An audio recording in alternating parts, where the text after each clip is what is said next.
Every second, humanity releases thousands of tons of greenhouse gases into the atmosphere. Carbon dioxide, methane, industrial pollutants. And while many people know about carbon dioxide, fewer realize that human-made chemicals like chlorofluorocarbons, or CFCs, have also damaged Earth's atmosphere in the past. These gases trap heat, alter weather patterns, melt glaciers, raise sea levels, and threaten ecosystems across the planet. Scientists have spent decades searching for ways to reduce these emissions. But what if the answer isn't a giant machine? What if the solution is something so small that millions of them could fit on the tip of your finger? Tiny living organisms that can actually eat carbon dioxide. Welcome to FutureNext. And today, we're taking a closer look at an incredible area of research where scientists are engineering carbon-eating microbes that may one day reduce greenhouse gases and reshape the future of our world.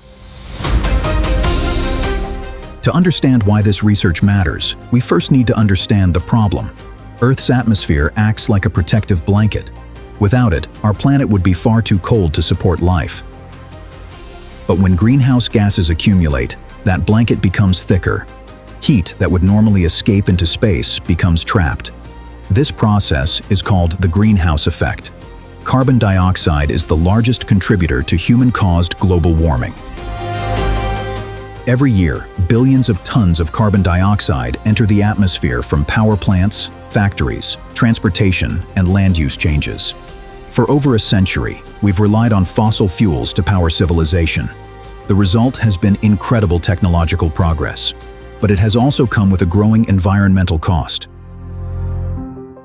Global temperatures are rising. Extreme weather events are becoming more frequent. Some ecosystems are struggling to adapt fast enough. Scientists agree that reducing emissions is essential, but there's another challenge. Even if humanity stopped emitting carbon dioxide tomorrow, enormous amounts would still remain in the atmosphere. So how do we remove it? One solution is carbon capture technology.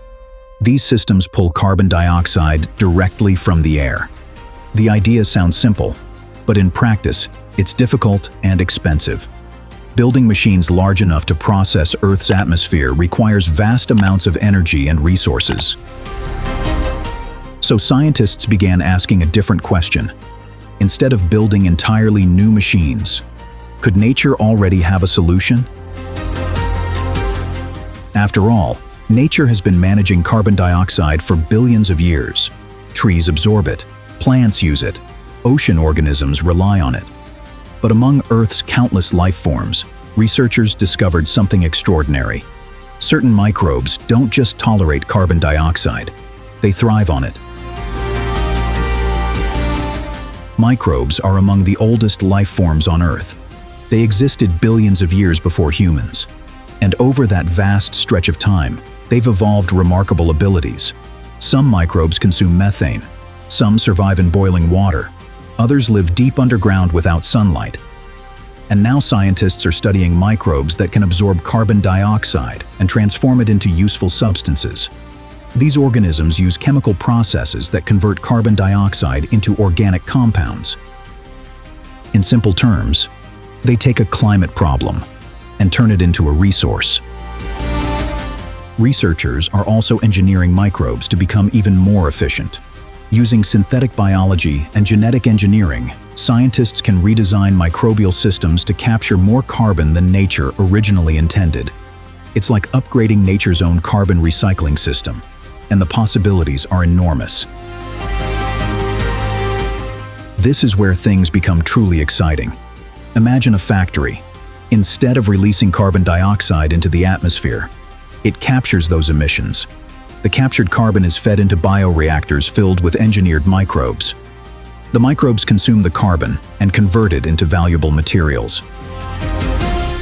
Scientists are already exploring ways to produce sustainable fuels, industrial chemicals, bioplastics, animal feed, construction materials, and even ingredients for future manufacturing. In this vision of the future, carbon dioxide stops being waste. It becomes raw material, pollution becomes inventory, and emissions become opportunity. Now imagine scaling this technology worldwide. Factories equipped with microbial carbon capture systems, power plants converting emissions into useful products, industrial centers operating in circular carbon economies. Instead of continuously adding carbon to the atmosphere, we begin recycling it. The benefits could be significant. Lower greenhouse gas concentrations, reduced climate impact, cleaner industries, new economic opportunities, and potentially millions of jobs supporting sustainable technologies. This wouldn't replace renewable energy, or conservation, or reforestation, but it could become another powerful tool in humanity's fight against climate change. Despite the promise, there are still major obstacles. Many microbial systems currently operate only at small scales. Scientists must prove they can work economically in large industrial settings. Infrastructure needs to be built. Processes must be optimized, safety standards must be maintained, and researchers must ensure that engineered microbes cannot negatively affect natural ecosystems.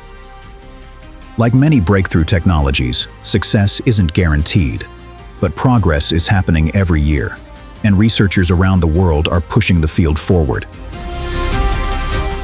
For centuries, humanity has looked toward giant machines and massive engineering projects to solve its biggest challenges. But sometimes the most powerful solutions are the smallest, hidden beneath a microscope, invisible to the naked eye. Carbon-eating microbes won't solve climate change alone, but they represent something remarkable. A future where science works alongside nature. A future where pollution becomes a resource.